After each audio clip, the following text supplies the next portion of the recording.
नमस्कार दोस्तों, हिंदी मंजूषा चैनल पर आपका स्वागत है।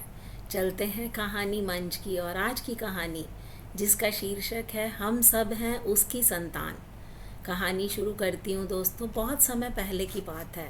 एक सुंदर और समृद्ध नगर में रमेश नाम का एक भिखारी रहता था। वह गरीब अवश्य था, परंतु उसके मन में ईश्वर के प्रति अटूट श्रद्धा थी। हर सुबह वह स्नान करके पुराना चोगा पहनता, हाथ में कमंडल लेता, नगर की गलियों में निकल पड़ता। उसके चेहरे पर हमेशा शांति और विनम्रता झलकती थी। हर घर के सामने खड़े होकर मधुर स्वर में कहता, देने वाला श्री भगवान, हम सब हैं उसकी संतान। लोग उसकी सरलता और भक्ति से प्रसन्न होकर उसे भोजन, अनाज और कुछ पैसे दे देते। रमेश को जो भी मिल जाता वह उसी में संतुष्ट हो जाता, भगवान का धन्यवाद करता। उसी नगर में नत्थू राम नाम का दूसरा भिखारी भी रहता था। वह भी रोज़ भीख मांगने निकलता, पर उसकी सोच रमेश से बिल्कुल अलग थी। वो दरवाज़ों पर जाकर ऊंची आवाज़ में कहता, देने वाला है महाराज, यही दिलवाएगा भोजन आज।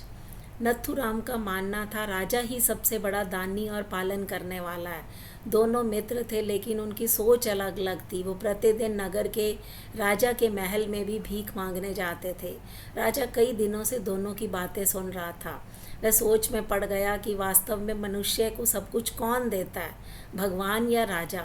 उसने उनकी परीक्षा लेने की ठानी। एक दिन राजा ने एक बड़ी तरकीब निकाली।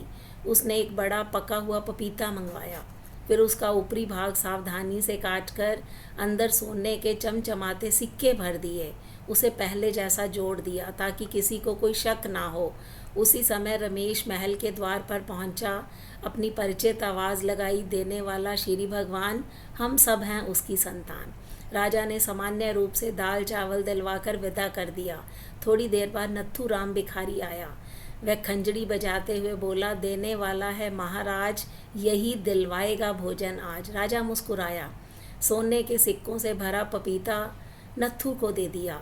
नत्थूराम खुश तो हुआ, पर उसने सोचा पपीता उसके किस काम का। उसे तो भोजन चाहिए था। इसलिए उसने रास्ते में एक सब्जी वाले को वह पपीता 2 आने में बेच दिया। उन पैसों से भोजन खरीद कर खा लिया। कुछ समय बाद रमेश उसी सब्जी वाले की दुकान के सामने से गुजरा।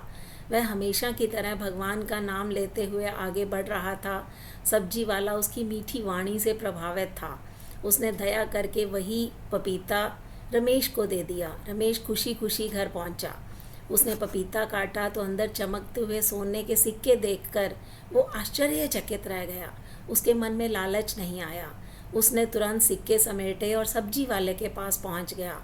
उसने कहा, भाई, ये सिक्के तुम्हारे पपीते से निकले हैं, इन पर मेरा कोई अधिकार नहीं।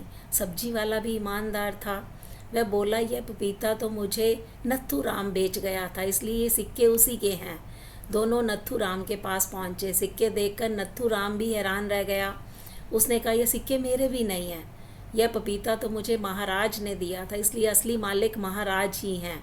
तीनों व्यक्ति सिक्के लेकर राजा के दरबार में पहुंचे। राजा ने पूरी कहानी सुनी। वह बहुत प्रभावित हुआ। उसने समझ लिया कि संसार में देने वाला वास्तव में ईश्वर ही है, राजा केवल माध्यम बनता है। राजा ने तीनों की ईमानदारी की प्रशंसा की, उन्हें उचित पुरस्कार देकर सम्मान पूर्वक विदा किया। उस दिन के बाद नत्थू राम की सोच भी बदल गई।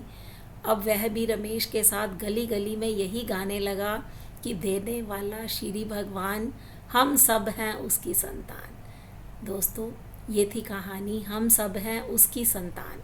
तो ये कहानी आपको कैसी लगी, इस पर अपनी प्रतिक्रिया दीजिए। हिंदी मंजूषा चैनल को सब्सक्राइब कीजिए। मिलते हैं अगली वीडियो में। तब तक के लिए नमस्कार।